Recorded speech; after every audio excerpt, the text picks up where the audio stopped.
Bismillahirrahmanirrahim. Assalamualaikum warahmatullahi wabarakatuh. Perkenalkan, nama saya Anandi Akbar dari SMP Al-Falah, Bandung. Saya pada kesempatan ini akan mencoba untuk melakukan pengimbasan berkenaan dengan masalah asesmen nasional yang pernah saya ikuti dalam kegiatan SIM pembelajaran. Asesmen nasional adalah program evaluasi yang diselenggarakan oleh Kemdikbud untuk meningkatkan mutu pendidikan dengan memotret input, proses, dan output pembelajaran di seluruh satuan pendidikan. Asesmen nasional itu adalah program penilaian terhadap mutu setiap sekolah, madrasah, dan program kesetaraan pada jenjang dasar dan menengah. Mutu satuan pendidikan dinilai berdasarkan hasil belajar murid yang mendasar, literasi, numerasi, dan karakter, serta kualitas proses belajar mengajar dan iklim satuan pendidikan yang mendukung pembelajaran. Informasi-informasi tersebut diperoleh dari 3 instrumen utama, yaitu asesmen kompetensi minimum atau AKM, survei karakter, dan survei lingkungan belajar. Adapun literasi membaca adalah didefinisikan sebagai kemampuan untuk memahami, menggunakan, mengevaluasi, merefleksikan berbagai jenis teks tertulis untuk mengembangkan kapasitas individu sebagai warga Indonesia dan warga dunia serta untuk dapat berkontribusi secara produktif kepada masyarakat. Sedangkan numerasi itu sendiri adalah kemampuan berpikir menggunakan konsep, prosedur, fakta, dan alat matematika untuk menyelesaikan masalah sehari-hari pada berbagai jenis konteks yang relevan untuk individu sebagai warga Indonesia dan warga dunia. Adapun latar belakang kenapa dilakukannya asesmen nasional. Kita melihat dari hasil PISA membuktikan bahwa kurang memadainya hasil belajar pendidikan dasar dan menengah. Dari hasil PISA tersebut, bahwa di Indonesia tingkat membaca masih 70% di bawah kompetensi minimum dunia. Sedangkan matematik masih 71% di bawah kompetensi minimum. Kemudian sains masih 60% di bawah kompetensi minimum. Daripada itu pula, kondisi emosi siswa 41% mengalami perundungan, mereka merasa sedih, ketakutan, dan kurang puas dengan hidupnya. Mereka juga memiliki kecenderungan membolos sekolah. Kemudian 25% siswa Indonesia setuju bahwa kepandaian adalah sesuatu yang bisa berubah banyak. Mereka lebih rendah mengekspresikan ketakutan terhadap kegagalan. Lebih termotivasi dan ambisius menjadikan pendidikan sebagai hal yang penting. Adapun pentingnya asesmen nasional, di sini asesmen nasional diambil menjadi suatu informasi yang sangat penting untuk melihat bagaimana kualitas pembelajaran, perkembangan mutu dari waktu ke waktu. Kemudian, pihak pemerintah atau Kemdikbud juga dapat melihat hasil belajar murid ataupun melihat kesenjangan antara bagian di dalam sistem pendidikan. Adapun tujuan AKM, yang pertama, asesmen dilakukan untuk mendapatkan informasi mengetahui capaian murid terhadap kompetensi yang diharapkan. Yang kedua, asesmen kompetensi minimum dirancang untuk menghasilkan informasi yang memicu perbaikan kualitas belajar mengajar. Pelaporan hasil AKM dirancang untuk memberikan informasi mengenai tingkat kompetensi murid. Yang keempat, tingkat kompetensi tersebut dapat dimanfaatkan guru berbagai mata pelajaran untuk menyusun strategi pembelajaran yang efektif dan berkualitas sesuai dengan tingkat capaian murid. Yang kelima, teaching at the right level dapat diterapkan. Merancang pembelajaran dengan memperhatikan tingkat capaian murid akan memudahkan murid menguasai konten ataupun kompetensi yang diharapkan pada suatu mata pelajaran. Kemudian tujuan pemetaan mutu sistem pendidikan.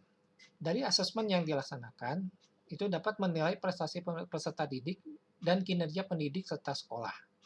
Kemudian yang kedua, bahan evaluasi bagi pendidik dan perbaikan pengajaran. Yang ketiga, murid, guru, dan sekolah tidak perlu melakukan persiapan khusus dalam melaksanakan kegiatan asesmen tersebut. Adapun jenis kegiatan asesmen nasional, ini sebagai bentuk melihat kompetensi siswa untuk melihat dari kecakapan hidup di abad 21 ini, kemudian melihat sejauh mana profil pelajar Pancasila yang terukur melalui asesmen nasional berupa asesmen kompetensi minimum, survei karakter, dan survei lingkungan belajar. Adapun peserta yang diikutkan dalam kegiatan asesmen nasional ini, itu adalah peserta didik atau warga belajar. Untuk per sekolah, pesertanya siswa kelas 5 8, dan 11 dipilih secara acak atau random. Untuk pendidikan kesetaraan, pesertanya siswa kelas 6, 9, 12 yang memerlukan. Setiap peserta mengerjakan AKM, SK, dan SLB.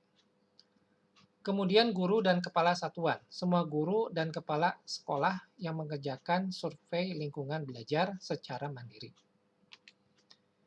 Kemudian untuk kegiatan peserta di dalam kegiatan asesmen nasional ini, kita ambil salah satu contohnya ini untuk SMP, SLB, MTS, SMPTK, dan Madiyama WP untuk kelas 7 di pendataan itu selama proses kegiatan semester genap.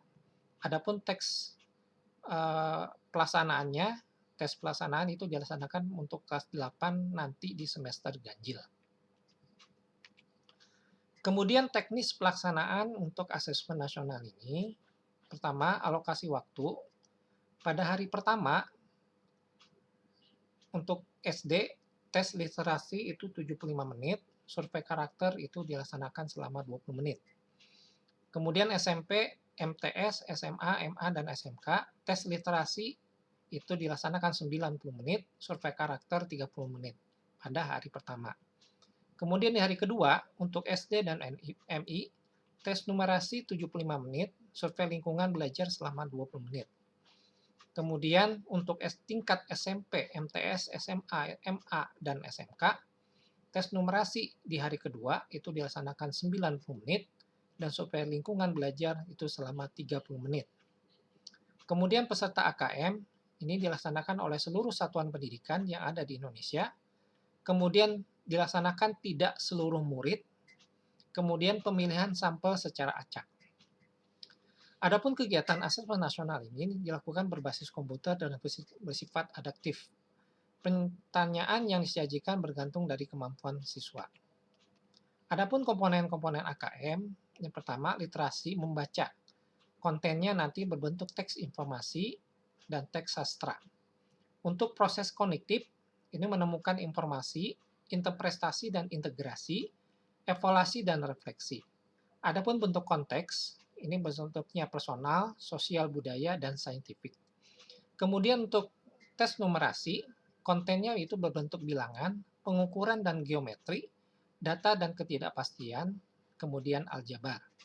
Adapun proses kognitifnya, ini memasukkan dari proses pemahaman, aplikasi, dan penalaran. Adapun bentuk tes konteks, ini personal, sosial budaya, dan saintifik. Kemudian bentuk soal asesmen nasional ini dibagi dari berbagai macam soal. Yang pertama ada pilihan ganda, kemudian pilihan ganda kompleks, menjodohkan, isian singkat, kemudian uraian. Pelaporan hasil AKM dilaporkan dalam 4 kelompok yang menggambarkan tingkat kompetensi yang berbeda. Dari hasil yang didapat nanti, urutan tingkat kompetensi dari yang paling kurang, yang pertama perlu intervensi khusus. Kemudian hasil yang dasar, yang ketiga hasilnya cakap, dan yang keempat hasil yang sangat mahir. Untuk dari masing-masing tingkat level prestasi tersebut, tingkat kompetensi literasi membaca, dari segi perlu intervensi khusus, murid belum mampu menemukan dan mengambil informasi eksplisit yang ada dalam teks ataupun membuat interpretasi sederhana. Kemudian jika kemampuannya dasar, murid mampu menemukan dan mengambil informasi eksplisit yang ada dalam teks serta membuat interpretasi sederhana. Jika levelnya cakap, murid mampu membuat interpretasi dari informasi implisit yang ada dalam teks, mampu membuat kesimpulan dari hasil integrasi beberapa informasi dalam suatu teks. Jika kemampuannya mahir, murid mampu mengintegrasikan beberapa informasi lintas teks, mengevaluasi isi, kualitas, cara penulisan suatu teks, dan bersifat reflektif terhadap isi teks. Kemudian tingkat kompetensi dari tes numerasi. Jika hasilnya perlu intervensi khusus, murid hanya memiliki pengetahuan matematika yang terbatas.